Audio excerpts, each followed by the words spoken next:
Avi Meyers, Northtown Neighborhood News Magazine, a presentation of Sonny Hersh and myself. Dial us up on the web at ntnm.org, where you can catch our shows on YouTube. We're real big on community policing, caps24.org, where you can find the listings for all the meetings throughout the 24th District, which is Rogers Park, West Rogers Park, and a little bit of Edgewater. If you live elsewhere in the city, please call 311. Of course, we're very pleased by the fact that this show has been awarded the Community Outreach Award by the Illinois State Crime Association for 2009. Tom Dart, Sheriff of Cook County, was nice enough to nominate us, and I didn't ask how many other people were nominated, but we actually won. And I'm going to have to actually run a tuxedo in June and go accept the award, and I want to thank those guys very much. It is a pleasure to introduce the president of the advisory board of the Indian Boundary Park. I didn't quite say that quite right, but her name is Jennifer Albom. Hi, Jennifer. How are you? Great, Navi. Thanks for having me. First of all, pleasure. Why don't you tell us a little bit about Indian Boundary, where it is and what it consists of? And Okay. Indian Boundary Park is a neighborhood park located on Lunt, and it's just a block off of Western. It's a wonderful place. It's an original and unique little park. It's got a zoo. It's got a little spray pool. It's got a beautiful historic registered field house, and it's got some great tennis courts and beautiful gardens that we've been renovating. And what else can I tell you? It's 13 acres of just enjoyable fun. Come by and see the lagoon and the ducks, and the kids come and play on our community-built playground. It's a wonderful place. yeah, no, it really is. It's a very charming park, and it's very unique Yes. among parks in this area. So it's definitely a nice place. So what does an advisory council do? Well, I don't know what an advisory council does. I know what our advisory council Well, does. that would be good. Most recently, we just had our Earth Day for the first time in quite a number of years. They used to have a special day in the park, but as Earth Days become more popular, we have moved on to join the environmentalists, and we had a great time. We had the CAPS, where we had a lot of partnerships, and CAPS 2411 came out and registered people's bicycles, so we encouraged people to bicycle to the park and walk to the park.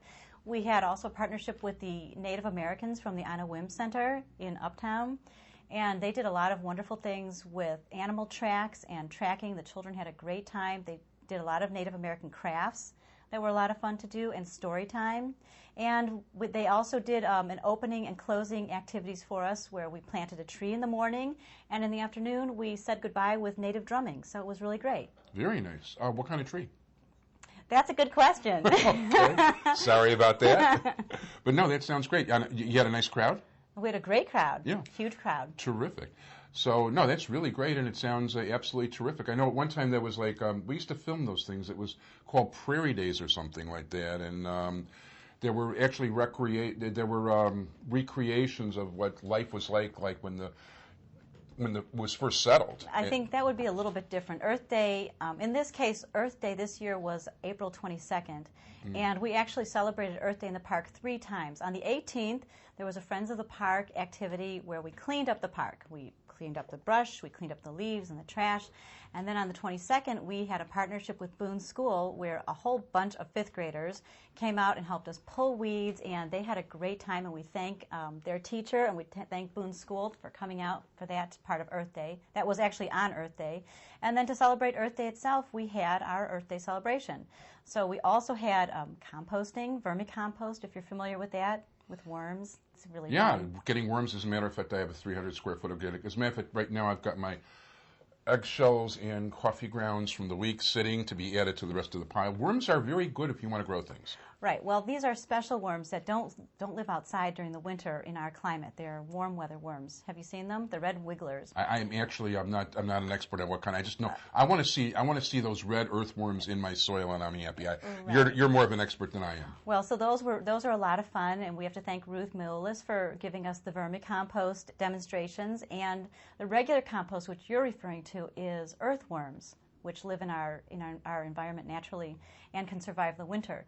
So those are 2 different kinds of compost you can do. The red wigglers, if you didn't realize this, Avi, you could have compost in your living room all winter long. I'm sure my neighbors would love it as well as my guests. I'm sure they would. It's a wonderful thing to do, and it's easy, and it doesn't smell, and you just take all your eggshells. It doesn't smell, really? No, it doesn't smell. Oh, so tell me.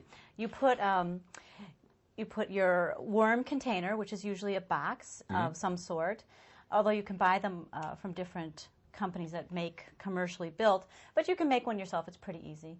And you put your newspaper down so the worms can have some bedding, and then you just start adding bits of food. They don't compost things like wood and paper so much, but they compost the food. These are for red wigglers. They are small, like 3 to 4 inch thinner worms, and they just thrive, but it has to be indoors because they need the warm weather. They do not live in the cold.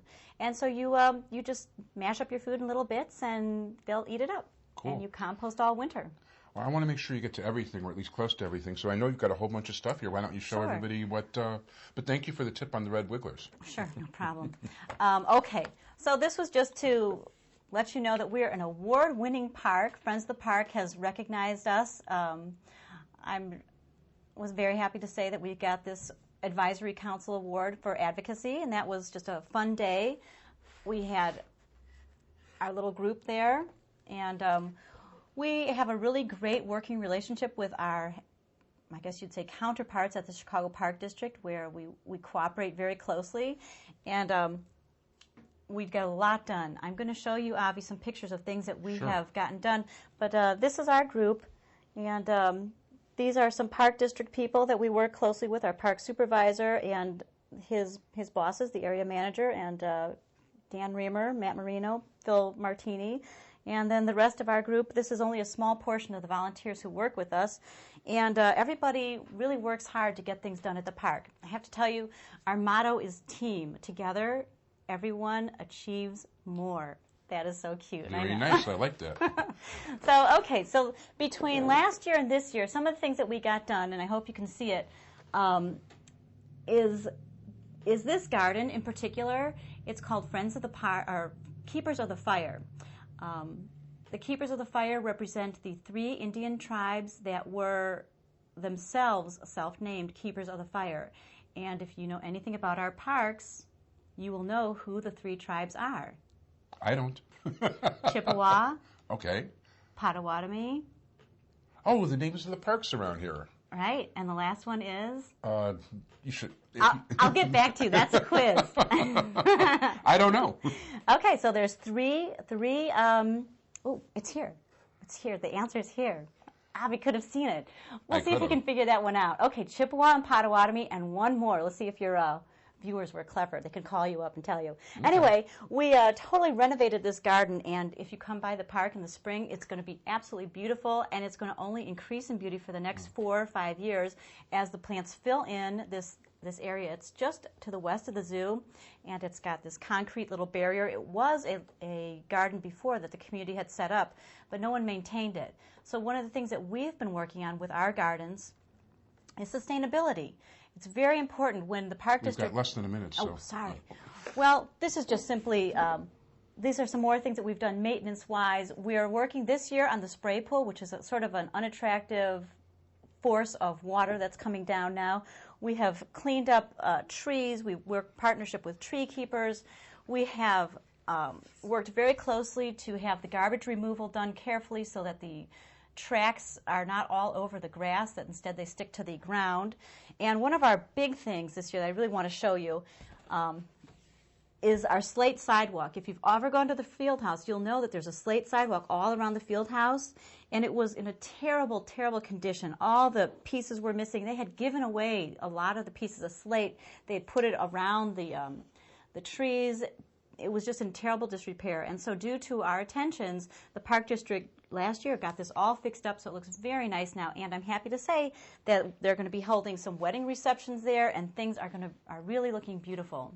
At this point, I want to thank you very much. I do have to leave room for the other guests. We want to thank you for educating us, and I'll be looking up what the other Indian tribe is later.